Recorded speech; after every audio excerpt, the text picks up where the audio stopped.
यज्ञ दत्त कुमार को भगवान शिव की कृपा से कुबेर पद की प्राप्ति तथा उनकी भगवान शिव के साथ मैत्री। सूत जी कहते हैं, मुनीश्वरों, ब्रह्मा जी की यह बात सुनकर नारद जी ने विनय पूर्वक उन्हें प्रणाम किया और पुनः पूछा, भगवान, भक्त वत्सल भगवान शंकर कैलाश पर्वत पर कब गए और महात्मा कुबेर के साथ उनकी मैत्री कब हुई? परिपूर्ण मंगल विग्रह महादेव जी ने वहाँ क्या किया, यह सब मुझे बताइए। इसे सुनने के लिए मेरे मन में बड़ा कौतूहल है। ब्रह्मा जी ने कहा, नारद सुनो, चंद्रमौली भगवान शंकर के चरित्र का वर्णन करता हूँ। वे कैसे कैलाश पर्वत पर गए और कुबेर की उनके साथ किस प्रकार की मैत्री हुई, यह सब सुनाता हूँ। काम्पिल्य नगर में यज्ञदत्त नाम से प्रसिद्ध एक ब्राह्मण रहते थे, जो बड़े सदाचारी थे। उनके एक पुत्र हुआ जिसका नाम गुणनिधि था। वह बड़ा ही दुराचारी और जुआरी हो गया था। पिता ने अपने उस पुत्र को त्याग दिया था। वह घर से निकल गया और कई दिनों तक भूखा भटकता रहा। एक दिन वह नैवेद्य चुराने की इच्छा से एक शिव मंदिर में गया। वहां उसने अपने वस्त्र को जलाकर उजाला किया।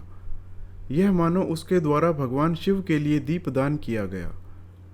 तत्पश्चात वह चोरी में पकड़ा गया और उसे प्राणदंड मिला।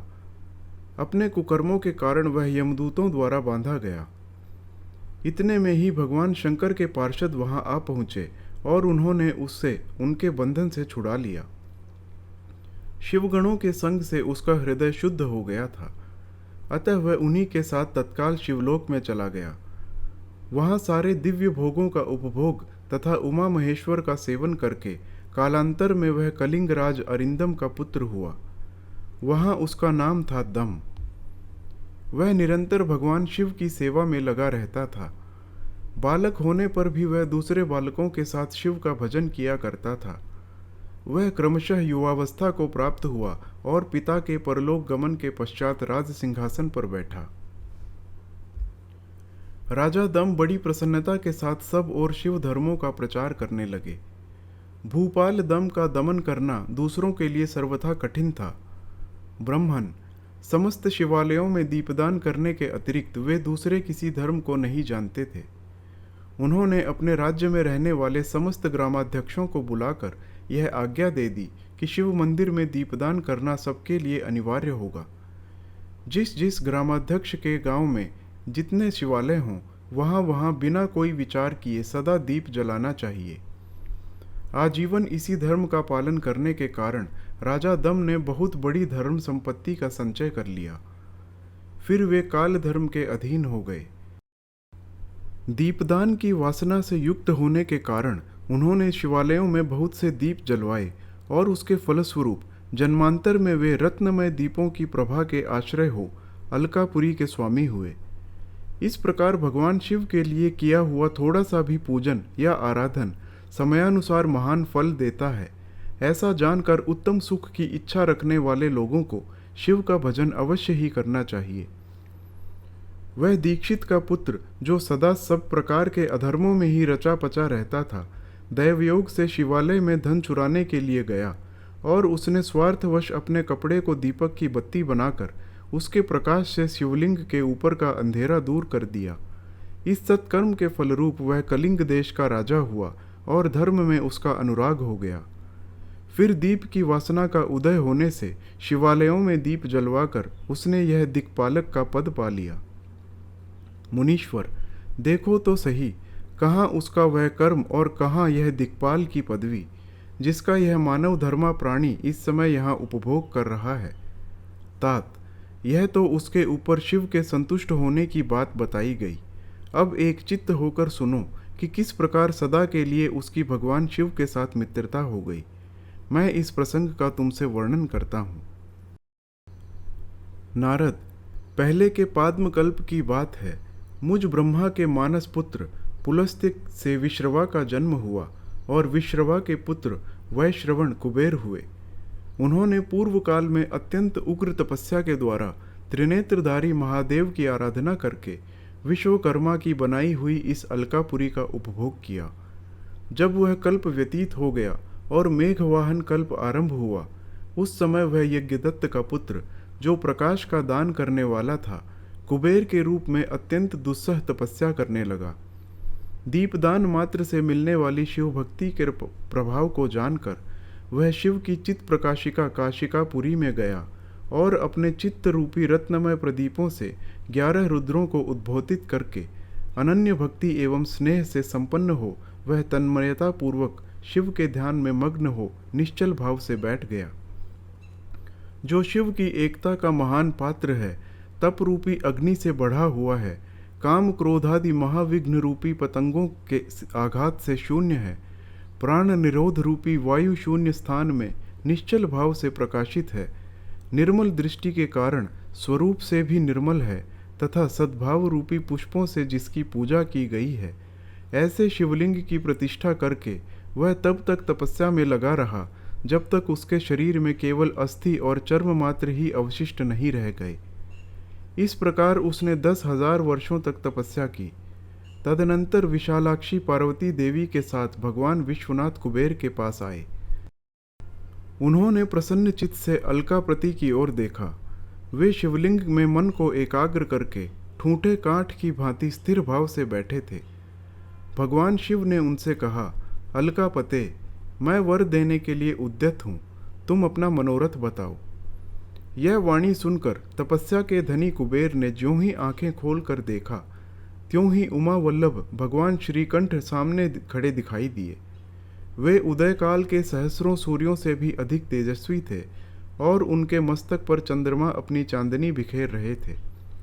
भगवान शंकर के तेज से उनकी आंखें चौंधिया गई, उनका तेज प्रतिहत हो गया और वे नेत्र बंद करके मनोरथ से भी परे विराजमान देव देवेश्वर शिव से बोले, नाथ, मेरे नेत्रों को वह दृष्टि शक्ति दीजिए जिससे आपके चरणारविंदों का दर्शन हो सके। स्वामिन, आपका प्रत्यक्ष दर्शन हो, यही मेरे लिए सबसे बड़ा वर है। ईश, दूसरे किसी वर से मेरा क्या प्रयोजन है। चंद्रशेखर, आपको नमस्कार है। कुबेर की यह बात सुनकर देवाधिदेव उमापति ने अपनी हथेली से उनका स्पर्श करके उन्हें देखने की शक्ति प्रदान की।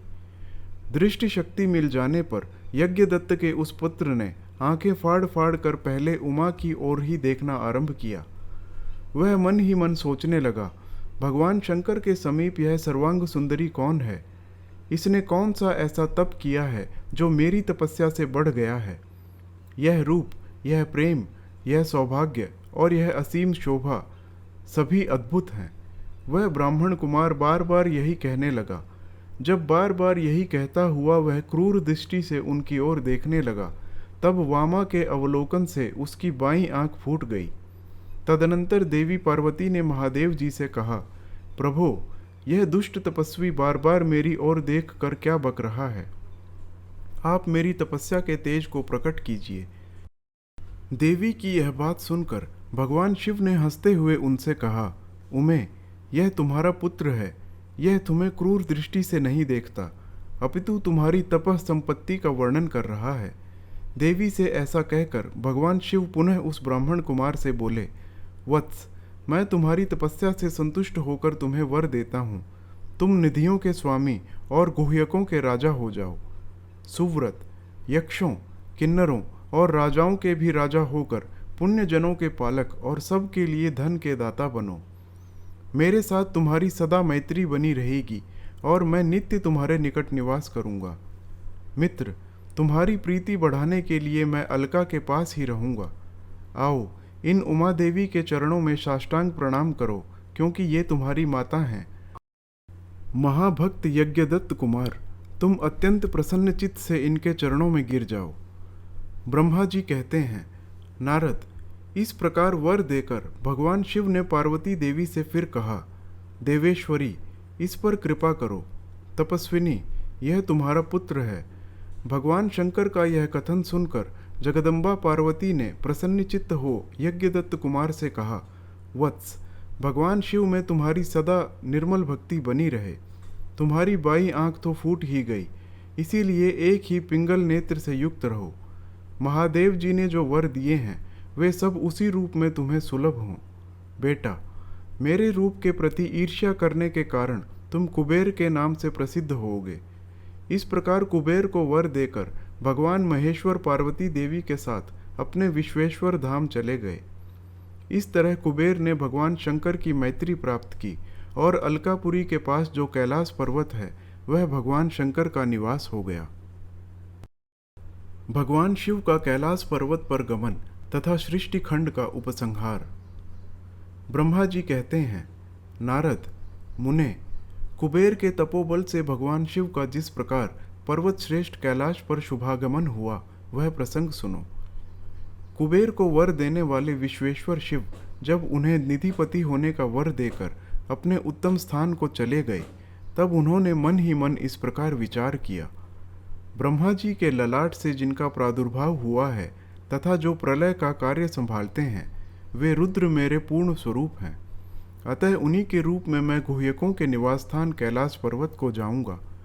उन्हीं के रूप में मैं कुबेर का मित्र बनकर उसी पर्वत पर विलास पूर्वक रहूंगा और बड़ा भारी तप करूंगा। शिव की इस इच्छा का चिंतन करके उन रुद्रदेव ने कैलाश जाने के लिए उत्सुक डमरू बजाया। डमरू की वह ध्वनि जो उत्साह बढ़ाने वाली थी, तीनों लोकों में व्याप्त हो गई। उसका विचित्र एवं गंभीर शब्द आह्वान की गति से युक्त था, अर्थात सुनने वालों को अपने पास आने के लिए प्रेरणा दे रहा था। उस ध्वनि को सुनकर मैं तथा श्री विष्णु आदि सभी देवता, ऋषि, मूर्तिमान आगम, निगम और सिद्ध वहां आ पहुँचे। देवता और असुर आदि सब लोग बड़े उत्साह में भरकर वहां आए। भगवान शिव के समस्त पार्षद तथा सर्वलोक वंदित महाभाग गणपाल जहाँ कहीं भी थे वहां से आ गए। इतना कहकर ब्रह्मा जी ने वहां आए हुए गणपालों का नामोल्लेखक पूर्वक विस्तृत परिचय दिया। फिर इस प्रकार कहना आरंभ किया। वे बोले, वहां असंख्य महाबली गणपाल पधारे। वे सब के सब सहस्रों भुजाओं से युक्त थे और मस्तक पर जटा का ही मुकुट धारण किए हुए थे। सभी चंद्रचूड़, नीलकंठ और त्रिलोचन थे। हार, कुंडल, केयूर तथा मुकुट आदि से अलंकृत थे। वे मेरे श्री विष्णु के तथा इंद्र के समान तेजस्वी जान पड़ते थे। अणिमा आदि 8 सिद्धियों से घिरे थे तथा करोड़ों सूर्यों के समान उद्भासित हो रहे थे। उस समय भगवान शिव ने विश्वकर्मा को उस पर्वत पर निवास स्थान बनाने की आज्ञा दी। अनेक भक्तों के साथ अपने और दूसरों के रहने के लिए यथा योग्य आवास तैयार करने का आदेश दिया। मुने, तब विश्वकर्मा ने भगवान शिव की आज्ञा के अनुसार उस पर्वत पर जाकर शीघ्र ही नाना प्रकार के ग्रहों की रचना की। फिर श्री हरि की प्रार्थना से कुबेर पर अनुग्रह करके भगवान शिव सानंद कैलाश पर्वत पर गए। उत्तम मुहूर्त में अपने स्थान में प्रवेश करके भक्त वत्सल परमेश्वर शिव ने सबको प्रेमदान दे सानाथ किया। इसके बाद आनंद से भरे हुए श्री विष्णु आदि समस्त देवताओं, मुनियों और सिद्धों ने शिव का प्रसन्नता पूर्वक अभिषेक किया। हाथों में नाना प्रकार की भेंटें लेकर सब ने क्रमशः उनका पूजन किया और बड़े उत्सव के साथ उनकी आरती उतारी। मुने, उस समय आकाश से फूलों की वर्षा हुई जो मंगल सूचक थी। सब और जय जयकार और नमस्कार के शब्द गूंजने लगे। महान उत्साह फैला हुआ था जो सबके सुख को बढ़ा रहा था। उस समय सिंहासन पर बैठकर श्री विष्णु आदि सभी देवताओं द्वारा की हुई यथोचित सेवा को बारंबार ग्रहण करते हुए भगवान शिव बड़ी शोभा पा रहे थे। देवता आदि सभी लोगों ने सार्थक एवं प्रिय वचनों द्वारा लोक कल्याणकारी भगवान शंकर का पृथक पृथक स्तवन किया। सर्वेश्वर प्रभु ने प्रसन्नचित्त से वह स्तवन सुनकर उन सबको प्रसन्नता पूर्वक मनोवांछित वर एवं अभीष्ट वस्तुएं प्रदान की। तदनंतर श्री विष्णु के साथ मैं और अन्य सब देवता और मुनि मनोवांछित वस्तु पाकर आनंदित हो भगवान शिव की आज्ञा से अपने अपने धाम को चले गए। कुबेर भी शिव की आज्ञा से प्रसन्नता पूर्वक अपने स्थान को गए। फिर वे भगवान शंभु जो सर्वथा स्वतंत्र हैं, योग परायण एवं ध्यान तत्पर हो पर्वत प्रवर कैलाश पर रहने लगे। कुछ काल बिना पत्नी के ही बिताकर परमेश्वर शिव ने दक्ष कन्या सती को पत्नी के रूप में प्राप्त किया। देवर्षे, फिर वे महेश्वर दक्ष कुमारी सती के साथ विहार करने लगे और लोकाचरण परायण होकर सुख का अनुभव करने लगे। मुनीश्वर, इस प्रकार मैंने तुमसे यह रुद्र के अवतार का वर्णन किया है। साथ ही उनके कैलाश पर आगमन और कुबेर के साथ मैत्री का भी प्रसंग सुनाया है। कैलाश के अंतर्गत होने वाली उनकी ज्ञानवर्धिनी लीला का भी वर्णन किया, जो इहलोक और परलोक में सदा संपूर्ण मनोवांछित फलों को देने वाली है। जो एकाग्रचित हो इस कथा को सुनता या पढ़ता है, वह इस लोक में भोग पाकर परलोक में मोक्ष लाभ करता है। रुद्र संहिता का सृष्टि खंड संपूर्ण।